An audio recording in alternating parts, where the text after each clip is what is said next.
Good afternoon, colleagues. With thanks to our Danish hosts today, welcome to the press conference following the informal meeting of the defense ministers. The High Representative will start with a statement followed by the Danish minister, and then we would open the floor to your questions. High Representative, the floor is yours.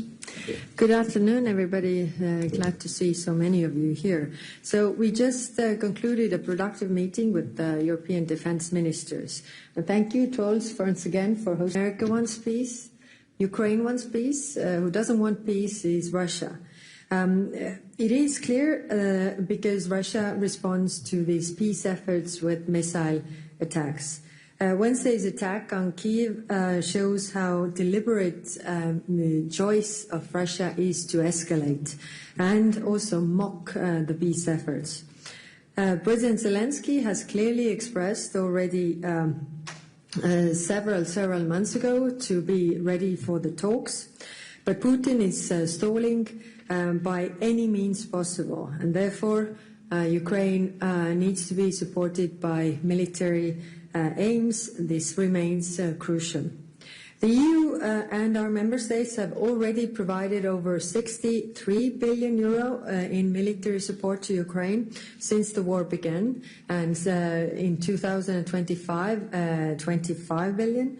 And I welcome that several EU member states have made new pledges just in the last days.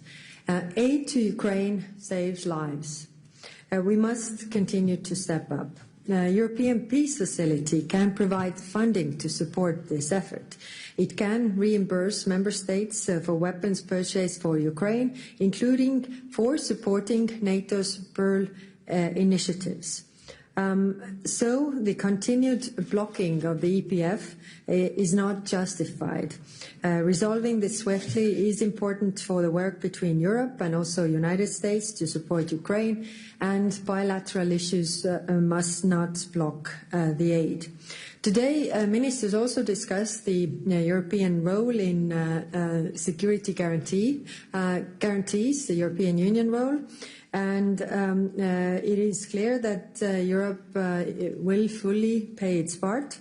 I welcome that there is a broad support today to expand our EUMAM military mission mandate to provide training and advice inside Ukraine after any truce. We are the largest provider of training to Ukraine's military. We have trained over 80,000 soldiers so far, and we must be ready to do more. This could include placing EU trainers in Ukrainian military academies and institutions. In parallel, our civilian mission can strengthen Ukraine's resilience against Russian hybrid attacks. We can also do more for Ukraine's defense industry. What they really learn on the battlefield can be also turned into the strength of Europe. And we are already the biggest investor in Ukraine defense industry. We can help Ukraine open production lines here in Europe and encourage greater European investment also in Ukraine. And Denmark has a leading way here, so really commend you on that. Going forward, we will closely coordinate with the coalition of the willing. Ministers were clear that the security guarantees for Ukraine must be robust and credible. 2022 must not be allowed to repeat. And then European-owned defense. At the June European Council, leaders agreed to increase defense spending and invest better together. EU member states identified 9 priority areas, such as air and missile defense, drones, ammunition. And today, ministers discussed ways to close the most urgent capability gaps, and mostly to do it jointly, to do it together, and to be more effective.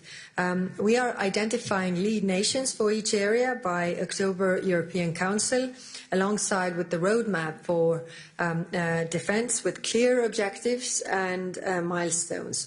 Europe is spending record sums on defense, but cash matters, but only if it delivers real capabilities and only if we do it together. And finally, on European Union missions, military missions and operations, over 5,000 European personnel serve worldwide today. They maintain security and safety in the Balkans, protect shipping in the Red Sea, and also combat piracy in the Indian Ocean. These missions are vital to global security, and today ministers discussed the ways to ensure these missions better support European Union geopolitical interest, where we can have most effect, where we can't, how we should make those operations really work together with the partner countries to address their needs, so that we are able to review the mandates if necessary, and also to review the impact for the times to come. So many important topics, and it was really a good discussion. So thank you, and I'm ready to take your questions afterwards. Thank you so much, Kaja, and also good afternoon and welcome to Copenhagen. This is indeed an important time for Europe's security, and we have also discussed this during our meeting today. A central topic for today's meeting was the EU's military support to Ukraine. The task is very clear.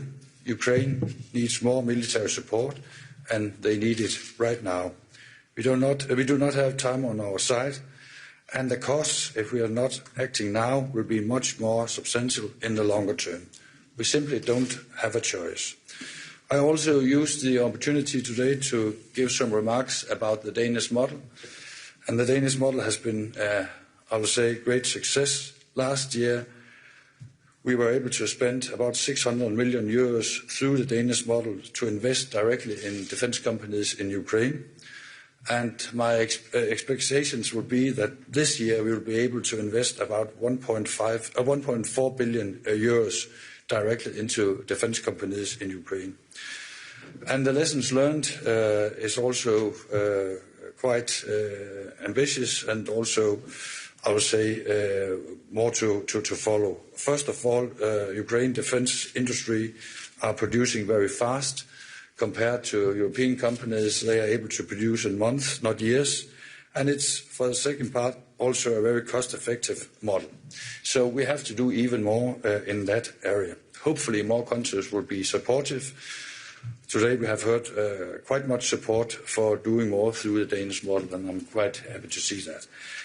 The second thing I will mention today is what you can call a Danish model 2.0, and that will be that hopefully in some weeks from now we will invite the first defense company from Ukraine to start up production here in Denmark in a safe environment.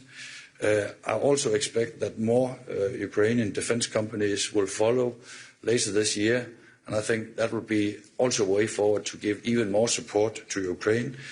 And it is also a discussion we've had, and I went to Kiev Sunday, and at that event I had the possibility to talk to both President Zelensky and also the new Minister of Defense, Denis Shmyhal, about the future for inviting defense companies from Ukraine to start up production here in Denmark, and they are very much supportive in that context. Thank you. Thank you. We will now open the floor to questions. Please specify the principal to whom you address the question and the media you're from. Second, Mattia, please. Do we have a mic? Indeed. Thank you. Thank you for the floor. Mattia Bagnoli, ANSA, the National Italian News Agency. Two questions. First one is for you, High Rep. We have just received information that Israelis are declaring Gaza a combat zone and suspending all the pauses, humanitarian pauses agreed so far. I would like you to give us a reaction because it may impact the discussions tomorrow. And secondly, this is for both of you. When you say that the EPF can also be used to deter initiatives, so priority purchases for US man-made arms for Ukraine, do you hope that this is going to spin the story in a way that perhaps a certain member state will finally deblock something that has been blocking for ages now? Thank you. Thank you. I must say that we had the meetings all day without the phones. So I actually received this information also just seconds ago before coming here. So I'm not ready to comment on this. It's certainly not making things any easier or better, but I will also look into this, so be smarter regarding this tomorrow.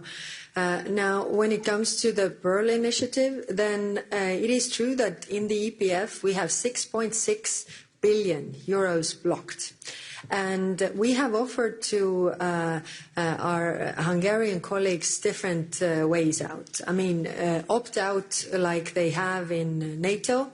Also, I mean, different possibilities that are not part of the lethal aid or anything of a sort, but it hasn't been, we haven't been effective so far. Now we have the Pearl Initiative, which means that, buying weapons from America, if we could unblock this 6.6 billion, as also our different colleagues are very, very often, also Hungarian colleagues, referring to President Trump's efforts, this is exactly what is it for. So if we could unblock by this, and the 6.6 billion could be used in the Pearl Initiative, then it could definitely make a difference. And all the countries today were raising this issue of unblocking. It is, you don't have to be part of it, but let others then do it. I fully agree, so I don't have any comments. Perfect. Let's move to the next question. We have the gentleman on the front row. Yes, you had raised your hand. I'm Anders Lomholt from TV2 Denmark, and Kaja Kallas. I have a question because I've been looking at something called the Baltic Defense Line, a huge project being made in the Baltic countries, defending them against a possible Russian aggression.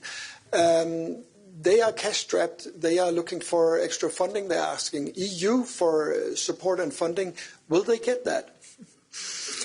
There are several points here. First, what we discussed today is also the joint projects and where member states can come in, because the Baltic countries, also border countries, were raising that they are sort of the gatekeepers of Russia, and that's why it is in everybody's interest to invest in that. Now we have also the European budget. Commission has proposed this project, but this will be under discussions first in the Council, but at the same time in the European Parliament. So yes, there should be more funding, as it is definitely a gatekeeping to keep Russia away. But eventually, it is upon the decision makers to decide how to allocate resources. This proposal is there. Okay, nobody took the microphone from me, so I'll just try in Danish to Troels Lund Poulsen. Du åben for at sende danske soldater til Ukraine for at træne ukrainske soldater før en eventuel fredsaftale? Som jeg har sagt tidligere, så synes jeg, at man skal følge situationen tæt i Ukraine, også i forhold til, hvad behovene måtte være. Men indtil at vi har en klarhed over, hvad situationen er i forhold til den potentielle fred eller våbenhvile, så synes jeg, det er for tidligt at tage stilling til det spørgsmål. Perfect. We will move to the mic over here, please. Thank you. Thank you very much. It's Rosie Birchard here for DW. You spoke about potential EU trainers on the ground in Ukraine. Can you just clarify that you mean a change of mandate after a potential ceasefire? And can you tell us, do you think this is in any way realistic? You said there's broad support. What does that mean? I believe you would need unanimity for this. You just released a statement with only 26 countries just basically condemning those Russian attacks which damaged the EU mission. If you can't even get 27 countries on a basic statement like that, can you ever imagine getting agreement unanimously on something like a change of the mandate for EU trainers on the ground? Thank you. Thank you. Well, when we are 27 and 26 are on board, then it is a broad support. I can say that it's a broad support. But yes, the discussions that we had was about the change of mandate. It's a bit also, chicken and egg issue. So, like you say, it's true that we are talking about changing the mandate or training on Ukrainian soil if there's ceasefire. So some are saying that we should do it after, but we can also do it conditionally, so that we agree already how we change the mandate so that it would be conditional when the ceasefire or truce enters into force when it's actually needed. Now, what we have to keep in mind is that there is a coalition of the willing for the security guarantees. There's discussion with the Americans about their backstop. Americans have been very clear. Europeans have to be leading here. So again, we need to show how we are taking responsibility for certain tracks, and training has been on Europe, and we are ready to do it on Ukrainian soil once there's truce. And then, this is also one argument to our friends that is actually who are saying that truce is important, peace is important, but it can only be just and lasting if there are credible security guarantees. And one of the elements of the credible security guarantees is the EU training, the military mission, as well as the civilian mission. Thank you. Where is the mic? Yes, we will take these two questions here and there, please. Thank you. Asma Abbas from Denmark 24. You mentioned that EU is the largest investor in Ukrainian defense. I would like to know among whom, if the attack is coming from the east and then from the west. The United States spoke about decreasing their support to Ukraine and giving the leading position, as you just mentioned, to the EU. My other question is that, do you look at this announcement from the United States of America to give the European the leading role here, especially when it comes to the Russian-Ukrainian conflict? Do you look at it positively, or how do you perspective this? Mm-hmm. First, on the Ukraine defense industry. So I was saying that Europe has been the main investor in Ukraine defense industry. And one of the ideas is to also bring this industry to Europe, which means creating jobs here in Europe as well. It is clear that we need all to invest more in defense. Ukraine has all the lessons learned from the actual combat. So what is needed, what works, what doesn't. So it is also in the benefit of European Union to have it in Europe. Now, to your other question, for domestic politics well, I would say so that America has been very clear that on this war, Europe has to be the one who is doing the most. We are giving the most military support to Ukraine. We have already done that, but when we talk about security guarantees, then they have been very clear that they are discussing and are able to provide the backstop if Europeans take the majority, or like they say, lion's share. So that is the message to us, and that is what we are discussing, that we are able to fulfill. So to have them on board, then we also need to show that we are doing much. So am I happy or not? I would say that I would be so happy if this war would be over. Well, maybe I could also give a short remark. The lessons learned from the battlefield right now has also been introduced in in building up new capacities here or capabilities here in the Danish armed forces. So in fact, it is quite an intelligent way also to invest directly into defense companies in Ukraine, and hopefully also to invite them to have production facilities here in our neighborhood in Europe. Thank you. We said we would take the question from the gentleman over there. The mic is on your left. I have a question to the High Representative. There have been 3 missile attacks against the Druzhba crude oil pipeline, which supports at least 2 European member states. And in January, the European Commission pledged in writing that it would take actions against attacks like this, but recently there is not too much what we can see.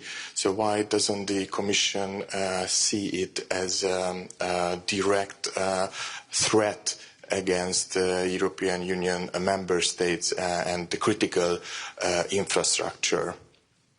Thank you. Thank you. Of course, what we have to keep in mind is that one of the places where the Russians get most resources to have this to wage this war is oil, gas, fossil fuels. So therefore, Commission has proposed a roadmap to really get rid of the Russian fossil fuels, because it is a bit contradictory that we try to stop this war, but at the same time we are the main buyers as European countries, different European countries, of the fossil fuels that actually fuel this war. So this is in the end the target, the goal of European Union to get rid of the Russian fossil fuels, and of course any attacks on the European soil we always condemn. Thank you. And I think we had one of the last hands in the middle. Please. Thank you. Thank you. Alex Maxia, The Times of London.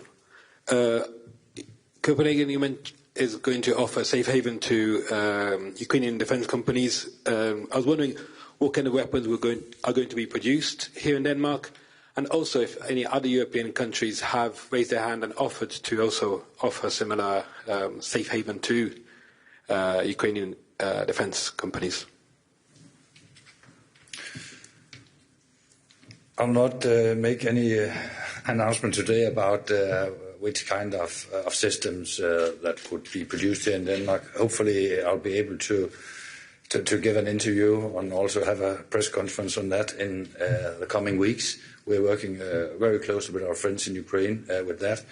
And we have quite many companies on the list, and I think we are only talking weeks and not months. And that will also give the company or the companies coming from Ukraine to Denmark the possibility to start up production hopefully this year or in the beginning of next year. So it will be a very fast process we are looking into. And on the other question, many countries have indicated that they are interested in investments to the defense industry, bringing the defense industry to their soil, because it means jobs and it means also prosperity for that country, considering how much money there is coming to the defense sector. So I'm not giving you concrete names, but if you look through different statements what different countries have made, so they are welcoming the defense industry, also making the detailed planning for having this industry. I mean, because they have very concrete conditions. So definitely welcoming such developments. If I don't see any other hand, see. Last one, over there. Thank you. Yes, Stefan, Europe Table for the High Representative. The discussion on these security guarantees, they all build on the idea of American backstop. But if you see the stability of what President Trump is promising or saying. Can you really build on that in the future, or should Europe not find another way to achieve some kind of security guarantee for Ukraine? Thank you.